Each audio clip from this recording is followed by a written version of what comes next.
Shalom saudaraku, selamat jumpa kembali. Saudara, apabila saudara mempunyai pendapat bahwa keselamatan itu ada banyak versinya, ada banyak cara, maka saya pastikan saudara itu adalah keliru, ya. Saudara, itu adalah pendapat yang sangat keliru. Keselamatan itu hanya ada satu-satunya yang berasal daripada Allah yang Esa. Mengapa saya katakan demikian saudaraku? Karena Allah pertama adalah yang Esa.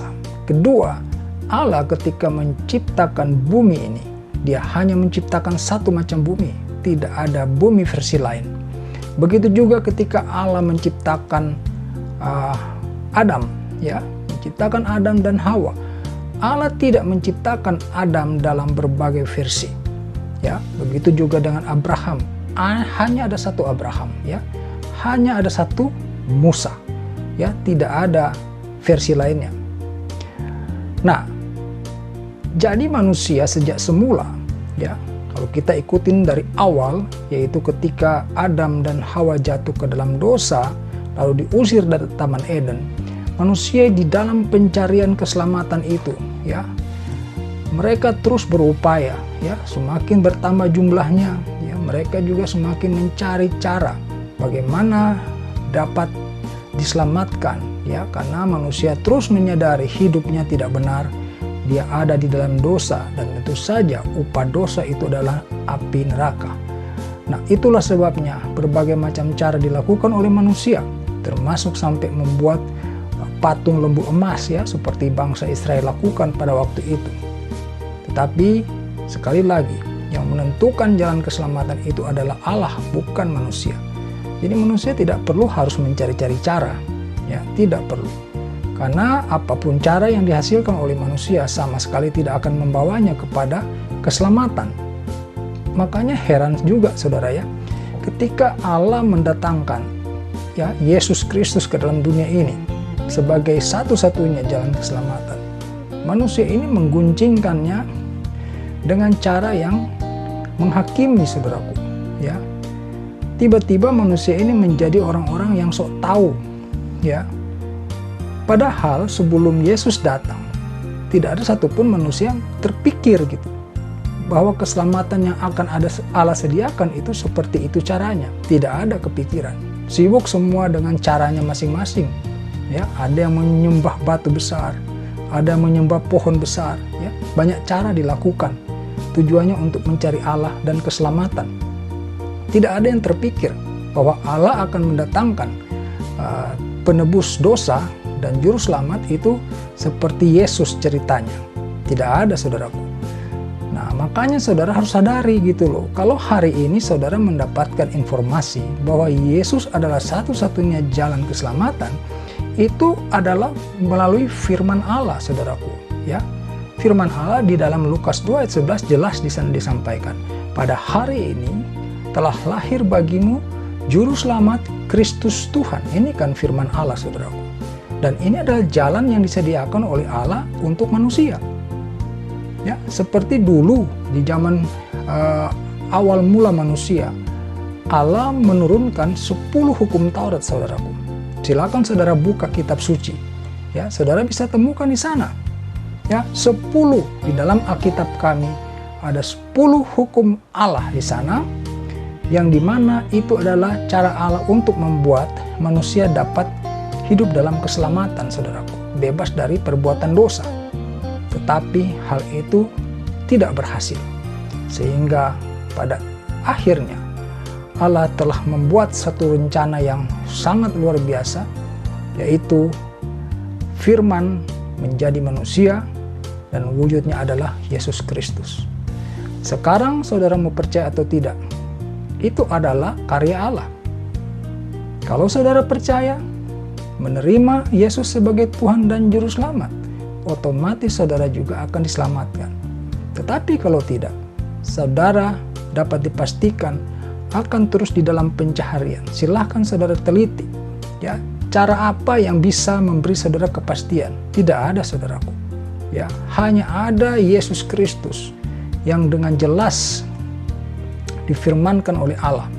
Ya, saya ulangi lagi di dalam Lukas 2 ayat 11. Pada hari ini telah lahir bagimu Juru Selamat Kristus Tuhan di kota Daud. Ini firman Allah, saudaraku.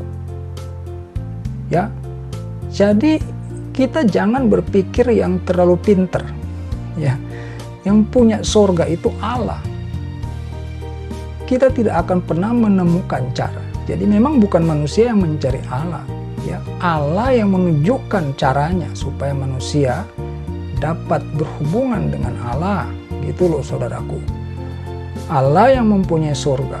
Allah yang harus menunjukkan alamat sorganya. Kalau saudara yang punya rumah, saudara harus memberitahu kepada saya alamat rumahnya di mana, baru saya bisa datang ke rumah saudara. Jadi saudaraku, kalau saudara memang sungguh-sungguh ingin dapat diselamatkan, ya tentu saja ini sesuatu kebenaran gitu loh saudara. Ya, saya menyampaikan ini bukan pendapat pribadi, bukan pendapat ahli-ahli antariksa atau ilmu-ilmu pengetahuan yang macam-macam. Ini firman Tuhan.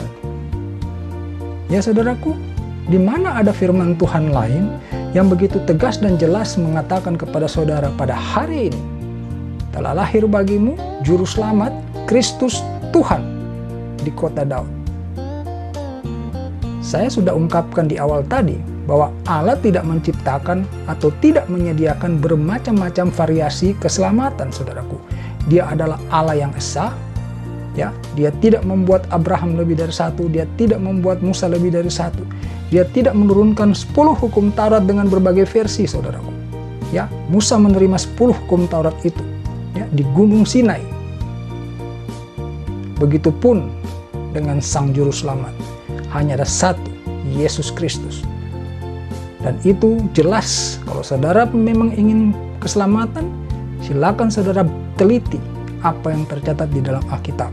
Sebab informasi yang termuat di dalam Alkitab itu bersumber daripada murid-murid Yesus, rasul-rasul Yesus, orang-orang yang sangat dekat dengan kehidupan Yesus.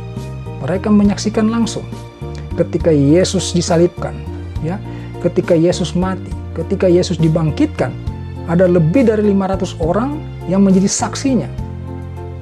Bahkan di dalam catatan-catatan sejarah, saudaraku, saudara bisa temukan ya para arkeolog, para ahli-ahli sejarah. Mereka juga mengakui bahwa memang pernah terjadi peristiwa itu. Saudara kalau membutuhkan keselamatan, percayalah bahwa memang Yesus Kristus adalah Tuhan dan Juru Selamat. Dibuktikan daripada firman Allah. Ya saudaraku, Lukas 2 ayat 11, pada hari ini telah lahir bagimu Juru Selamat Kristus Tuhan. Kristus itu Yesus. Jadi Yesus adalah Juru Selamat dan dia adalah Tuhan. Saudara tidak boleh memperguncingkan mengenai keadaannya Yesus, ya, sebab saudara tidak akan pernah selesai. Bukan tidak boleh karena meremehkan kemampuan, tetapi memang apa yang sudah Allah buat bagi manusia itu ada batasan bagi kita untuk memahami. Saudara tidak bisa koreksi Allah, saudara tidak bisa mengusulkan teori, ya, skenario bagaimana menyelamatkan saudara. Allah yang putuskan. Dan kita menerima apa yang Allah lakukan untuk kita. Saudaraku, firman Tuhan yang mengatakan apa yang saya ucapkan ini. Jadi kalau saudara sungguh-sungguh membutuhkan keselamatan, inilah informasi yang harus saudara terima. Ya, saudara renungkan baik-baik. Terima kasih saudara sudah mendengarkan renungan ini. Kiranya memberkati saudara. Haleluya.